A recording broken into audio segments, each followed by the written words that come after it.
சென்னை மடிப்பாக்கத்தில் சாலையில் நடந்து சென்ற பெண் ஐடி ஊழியரை தாக்கி மர்ம நபர் நகையை பறித்து செல்ல முயலும் பரபரப்பான சிசிடிவி காட்சிகள் வெளியாகியுள்ளன. சதாசிவம் நகர் பஜனை கோவில் தெருவை சேர்ந்த அனிதா பணி முடிந்து சாலையில் நடந்து கொண்டிருந்தார். அப்போது ஹெல்மெட் அணிந்து வந்த மர்ம ஆசாமி அனிதாவை தாக்கி அவரது கழுத்தில் அணிந்திருந்த செயினை பறிக்க முயன்றார்.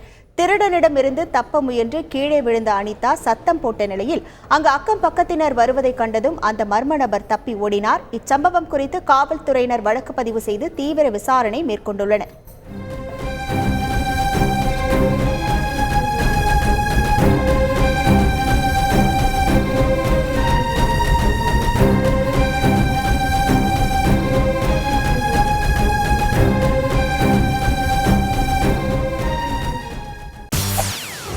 செய்திகளை உடனுக்குடன் தெரிந்து கொள்ள உடனே சப்ஸ்கிரைப் பண்ணுங்க.